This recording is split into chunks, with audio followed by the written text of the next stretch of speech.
علیکم دوستو، آج ہم جس موضوع پہ بات کریں گے اس کا نام ہے بالوں کا گرنا یا گنج پن، ہیئر فال، الوپشیا وغیرہ۔ بال انسان کی زندگی، انسان کے جسم کو خوبصورتی مہیا کرتے ہیں، لیکن خوبصورتی اور انسان کی صحت کا چولی دامن کا ساتھ ہے۔ یعنی کہ اگر کوئی انسان صحت مند ہے تو وہ خوبصورت نظر آئے گا، اور اگر کوئی خوبصورت ہے تو لازمی طور پر اس کی صحت بھی اچھی ہوگی، یعنی کہ وہ صحت مند ہوگا۔ بالوں کا کام انسان کو صرف خوبصورتی مہیا کرنا نہیں، بلکہ اس کا کام جلد کو چوٹ سے بچانا، رگڑ سے بچانا، خراش سے بچانا اور موسمی اثرات، سرد گرم ہوا سے بچانے کے لیے بھی اس کا استعمال یعنی کہ اس کی ضرورت ہوتی ہے۔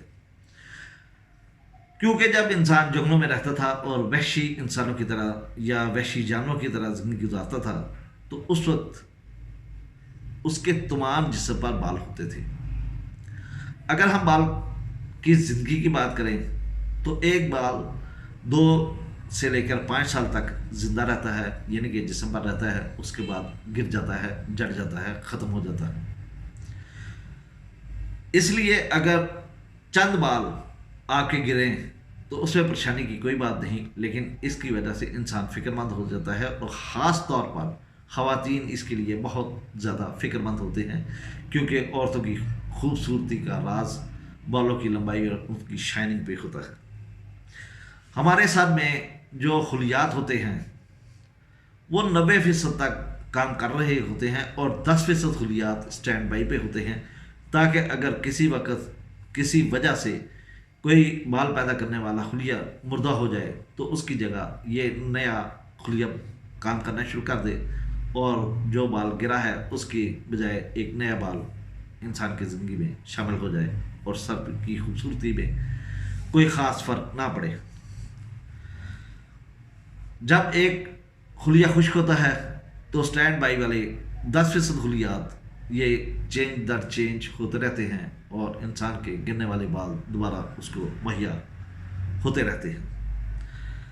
سر کے جلد میں کچھ تیل نما رطوبات پیدا ہوتی ہیں جو کہ بالوں کو غذا فراہم کرتی ہے اور بالوں کی نشوون کا ذمہ دار ہوتی ہیں، لیکن بعض حالات میں بعض وجوہات کی بنا پر یہ تیل زیادہ مقدار میں نکلنا شروع ہو جاتا ہے، اور جس کی وجہ سے سر کی جلد کے اوپر چکناہٹ بن جاتی ہے، اور اس چکناہٹ سے خلیے کا مسام بند ہو جاتا ہے، اور وقتی طور پر خلیہ بال پیدا نہیں کر سکتا۔ لیکن اگر یہ زیادہ عرصہ تک رہے تو پھر وہ خلیہ ڈیڈ ہو جاتا ہے، مردہ ہو جاتا ہے، اور بال بنانا بند کر دیتا ہے، اور یہ ڈیڈ خلیہ انسان کی سر کی جلد کے اوپر چپک جاتا ہے، جسے ہم ڈینڈرف کہتے ہیں، خشکی کہتے ہیں، یا اسے ہم بوسی کا نام دیتے ہیں۔ یہ پھر آہستہ آہستہ جسم سے الگ ہونا شروع ہو جاتی ہے، اور اس کی وجہ سے بعض دفعہ سر میں خارش بھی ہوتی ہے۔ بالوں کے گرنے کی کئی وجوہات ہیں، ان میں سے اگر پہلی وجوہات کی بات کریں تو اس میں کلورین اور فلورائڈ، اس کے زہریلے اثرات کی بھی بات کی جا سکتی ہے، کیونکہ فلورین جو ہے ان کی یہ بالوں کی جڑوں کو کمزور کرتے ہیں، اور کمزور کرنے کے بعد یہ بال جو ہوتا ہے وہ ختم ہو جاتا ہے، جڑ جاتا ہے۔ اصل میں جو ہم گھروں میں پانی پیتے ہیں، نلوں میں پانی آتا ہے، اس میں ایک تو کلورین ملائی ہوتی ہے تاکہ یہ جراثیم سے پاک رہے، اور دوسری اس میں فلورائڈ شامل کیا جاتا ہے تاکہ یہ ہڈیوں کی اور دانتوں کی نشو و نما کر سکے، انہیں صحت مند رکھ سکے۔ شیمپو اور ہیئر ٹانک، ان کا زیادہ استعمال یا تیلوں کا زیادہ استعمال بعض دفعہ بالوں کے لیے زبردست نقصان کا باعث بنتا ہے۔ شیمپو کا کام صرف چکناہٹ ختم کرنا ہوتا ہے، چکناہٹ ختم کر کے یہ بوسی سے، ڈینڈرف سے چھٹکارا حاصل کرتے ہیں، اس کے علاوہ ان کا کوئی کام نہیں ہوتا۔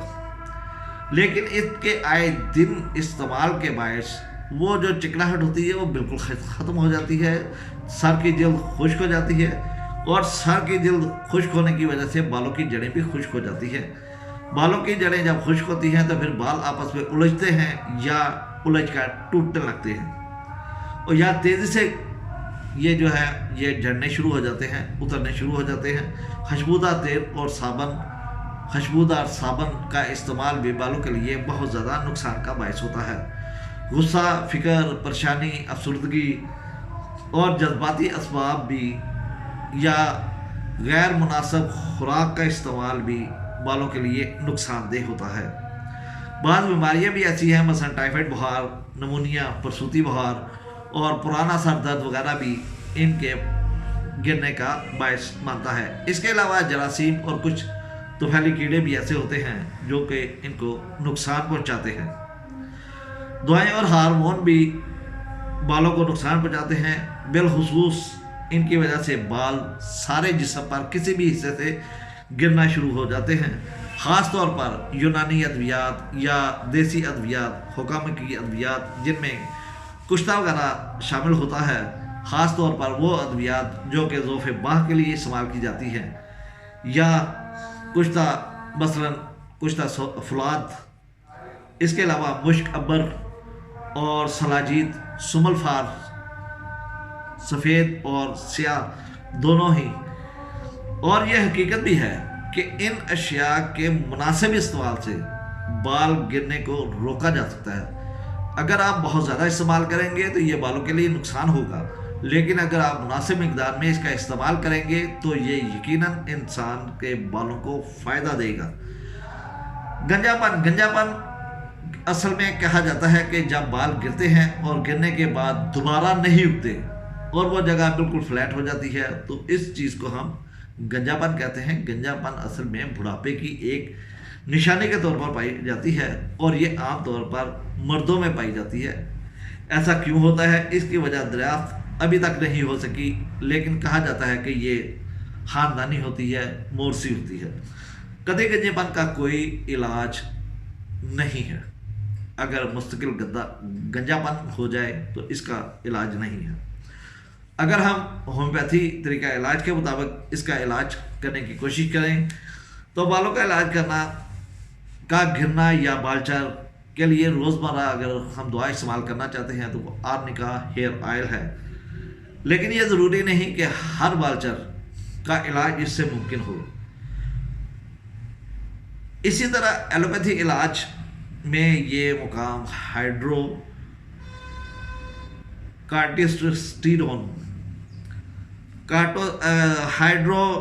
کارٹیسون نامی ایک دوا ہے، جس کو یعنی کہ ہم ہومیوپیتھی میں آرنیکا کا استعمال کرتے ہیں، لیکن ایلوپیتھی میں ہم ہائیڈرو کارٹیسون نامی دوا کا استعمال کرتے ہیں۔ ہائیڈرو کارٹیسون کا استعمال مرہم یا لوشن کی شکل میں خارجی طور پر استعمال کیا جاتا ہے، یا اسپرے یا انجیکشن کے ذریعے بھی بالوں کی جڑوں تک پہنچایا جاتا ہے۔ اس کے لیے خاطر خواہ نتائج حاصل ہوتے ہیں، بالخصوص جب گنجا پن چھوٹے بڑے ٹکڑوں کی صورت میں، یعنی کہ چھوٹے چھوٹے اسپاٹ اگر گنجے پن کے ہوں تو ان کے لیے یہ ایک بہت ہی مفید چیز ہے۔ طبی اصطلاح میں اسے الوپشیا کہتے ہیں۔ الوپشیا کہتے ہیں کہ اگر جگہ جگہ سے بال گرنا شروع ہو جائیں، ہائیڈرو کارٹیسون کے خارجی استعمال سے الوپشیا کے اکثر مریض ٹھیک ہو جاتے ہیں۔ ہومیوپیتھی میں بھی اسی طرح خارجی استعمال کے لیے بھی آرنیکا آئل بہت مفید دوا ہے۔ اس کے علاوہ اگر ہم ہائیڈروکوٹائل اور گری کا تیل یہ بھی برابر وزن میں مکس کر کے تیل سر پہ لگانا شروع کر دیں، یا جہاں سے بال گرے ہیں اس جگہ پر لگائیں اور اس کی مالش کریں، تو جہاں کے بال ضائع ہوئے ہیں کچھ دن لگاتار استعمال کرنے کے بعد وہاں پر بال دوبارہ آ جاتے ہیں، دوبارہ ان کی نمود شروع ہو جاتی ہے۔ ہائیڈروکوٹائل اصل میں یہ ایک گھاس نما پودا ہوتا ہے، گھاس کی طرح کا ایک پودا ہے جسے ہم استعمال کرتے ہیں۔ اس کو یرکان میں بھی استعمال کیا جاتا ہے اور کوڑ کے مریضوں میں بھی استعمال اس کا کیا جاتا ہے، اور بہت سے اس کے علاوہ بالوں کے علاوہ بھی یہ بہت ساری جلدی امراض میں بھی اس کو مفید پایا جاتا ہے۔ ہومیوپیتھی کی موجودہ تحقیق نے ان باتوں کو ثابت کر دیا۔ ہومیوپیتھی علاج میں ایک اور چیز ہے جسے مارگوسا آئل کہتے ہیں۔ مارگوسا آئل اصل میں نیم کا تیل ہے۔ نیم کا تیل بھی اگر گرم پین میں لگائیں تو اس کو فائدہ ہوتا ہے اور بال دوبارہ اگتے ہیں۔ آج کل نئے جو بھی ہیئر ٹانک آ رہے ہیں یا شیمپو صابن وغیرہ بازار میں دستیاب ہوتے ہیں، ان میں مارگوسا آئل شامل ہوتا ہے۔ ہومیوپیتھی علاج میں بالوں کے گرنے کے لیے کوئی مخصوص دعا نہیں، البتہ مریض کی جملہ علامات اس کے مزاج کے مطابق ہم بال چر کا علاج کرتے ہیں۔ بے شمار ایسے مریض ہیں جن کے کیس میں بالوں کا گرنا نمایاں علامت ہوتی ہے۔ ایسے کئی کیس جن کے اعضائے تناسل، آبرو، داڑھی کے بال گر جاتے ہیں، اور تجب اس وقت ہوتا ہے جب ایسے مریض میں ہومیوپیتھی سے مکمل شفا حاصل ہو جاتی ہے۔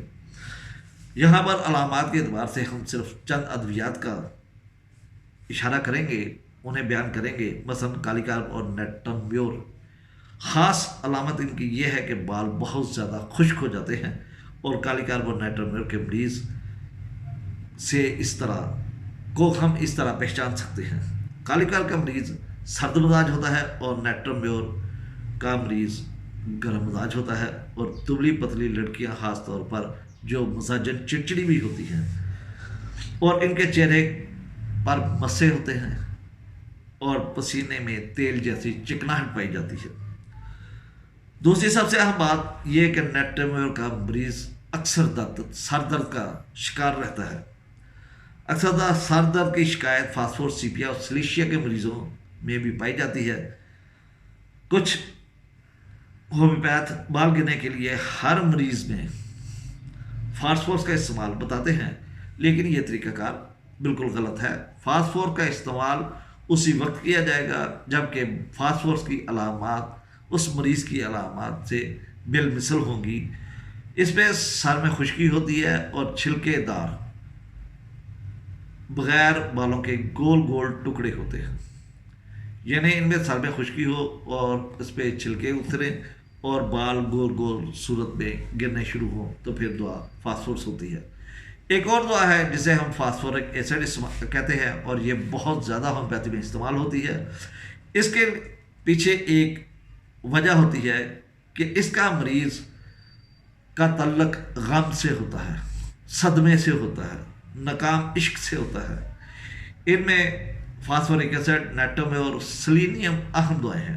سیلینیم میں سر کی بائیں بال، پلکوں کے بال، داڑھی اور اعضائے تناسل حتیٰ کہ تمام جسم کے بال بھی گر جاتے ہیں۔ نیٹمبیور میں بال بہت زیادہ باریک ہوتے ہیں اور دوران حمل اعضائے تناسلی کے بال بھی گر جاتے ہیں۔ دودھ پلانے والی عورتوں کے اگر بال گر رہے ہوں تو اس وقت بھی نیٹمبیور کو یاد رکھنا چاہیے۔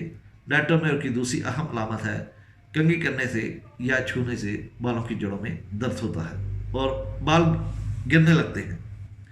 عام کمزوری اور غم کے بعد اثرات کی وجہ سے بالوں کا گرنا ہو تو ایسڈ فاس سے ہی فائدہ ہوگا۔ اس کے علاوہ بہت سی دعا ہیں، لیکن سب سے اہم بات یہ ہے کہ علاج ہومیوپیتھی معالجین سے کروایا جائے، خود سے کوئی دعا استعمال نہ کی جائے، کیونکہ صرف بیماری کے نام پر اس کا علاج کرنا ایک بہت ہی غلط طریقہ کار ہے جس کا بعد میں کسی اور صورت میں ازالہ کرنا پڑتا ہے۔ اگر ہم کچھ احتیاط بتاتے ہیں جس کی وجہ سے بھی بالوں کی گروتھ بہتر ہو سکتی ہے یا بال گرنا کم ہو سکتے ہیں۔ کسی بھی دوا کا استعمال لگاتار یا متواتر نہ کریں۔ شیمپو وغیرہ بھی آپ ڈیلی نہ استعمال کریں۔ شیمپو کا استعمال ہفتہ 15 دن کے بعد کیا جائے تو بہتر ہوتا ہے۔ تیز قسم کے خوشبودار صابن وغیرہ کا استعمال بھی کم کریں۔ اسپرے اور لوشن وغیرہ لگانے سے بھی پرہیز کریں، اور غذا میں سب کی طرح کی غذائیں ہوں، مثلا اس میں سبزی بھی ہو، ہر قسم کی دالیں شامل ہوں، اور سبزی میں شلجم، ککڑی، گاجر، گوبھی، بند گوبھی اور ہرا سلاد، انڈا، دودھ وغیرہ، اور ساتھ میں تازہ پھل جو بھی سیزن میں دستیاب ہوں وہ استعمال کیے جائیں، بجائے اس کے کہ کولڈ سٹوریج میں رکھے ہوئے باسی پھل کھائے جائیں زیادہ کولڈ اسٹوریج میں رکھنے سے کچھ وٹامن ضائع ہو جاتے ہیں، جن کی وجہ سے ہمیں کوئی زیادہ فائدہ نہیں ہوتا۔ ہاں، اگر زیتون کا تیل بالوں کو لگایا جائے تو اس سے بھی یہ جاذب نظر آنا شروع ہو جاتے ہیں۔ دوستو، یہ چند باتیں اگر آپ ان کا دھیان رکھیں گے تو آپ کے بال انشاءاللہ تعالیٰ خوبصورت بھی ہوں گے، لمبے بھی ہوں گے اور گرنے بھی کم ہو جائیں گے۔ اسی کے ساتھ اجازت چاہتا ہوں۔ اللہ حافظ، اللہ نگہبان۔